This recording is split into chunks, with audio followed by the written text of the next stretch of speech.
Welcome to Ask Allison. Here is today's question.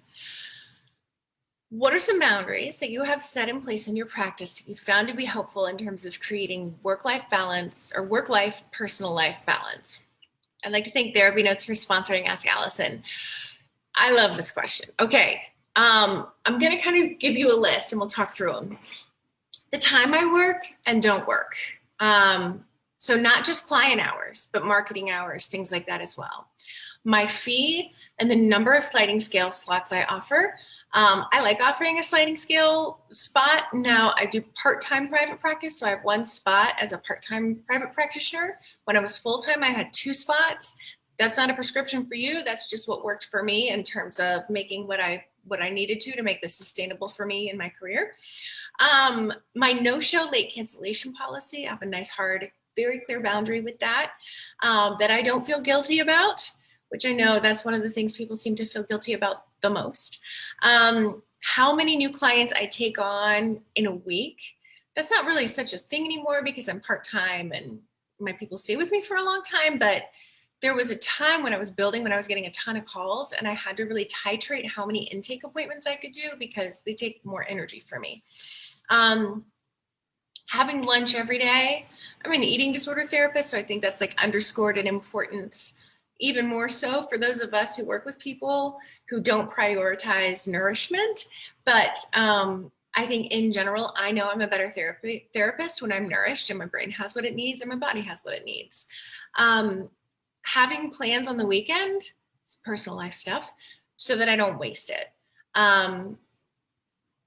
That's self-explanatory. Not scheduling more than 2 things per day over the weekend. I sometimes get very excited and I'm, in a time when we didn't have COVID, I'd be like, oh, we'll do this play date and this play date. So I get to see these 2 moms I really love.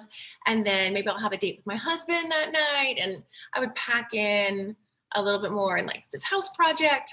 So now no more than 2 things, sometimes just 1 thing per day that we're really focused on as a family. Taking Fridays off. The only time I don't take Fridays off is when I didn't get the things done during the week that I said I would, and it's because I messed around. It's not because I worked my butt off all week and it's still waiting. That's a matter of me having an unrealistic expectation, and I'm not going to hold myself to an unrealistic expectation. But if I farted around on Facebook instead of writing a blog post or something like that, then I'm going to have to do that blog post on Fridays. Making time to exercise most days. That's not doing things I hate doing, like grueling exercise I don't believe in, moving my body in ways I don't enjoy, because I don't need to punish my body. It does a lot for me. Feel free to internalize that for yourself too. But there are certain exercises that I really enjoy doing, and I because I enjoy them, it doesn't take a lot of gathering motivation to make myself do it. But putting it in my schedule so it doesn't get railroaded and it stays a priority is something that I do. I don't have any therapy or business books at my house, and I don't have any of my favorite fiction books here. I actually cannot concentrate on a fun book or Netflix or anything like that while I'm at work. It just feels weird. I don't do it. And so I've tried to hold that same boundary at home so that I keep a nice separation. Forcing myself into hobbies. I am not a natural hobbyist. I don't love investing a lot of time in things I'm not good at, which is a little bit bratty, and I'm working on that. But it does not come natural. It's much easier for me to create another project for myself work-wise in my off time, but I'm not doing that anymore. No work while I'm parenting. This has been particularly hard in the era of online school, because sometimes I've had to break that. And I've been okay, let me help you get signed into your Zoom room. And then I'm going to be over here writing some things. And then they want my attention or need me. But I find I end up getting pissed off at my children if I'm trying to work when they're just having their normal children needs. And so I don't work if I'm parenting because it creates a dynamic that I don't feel proud of.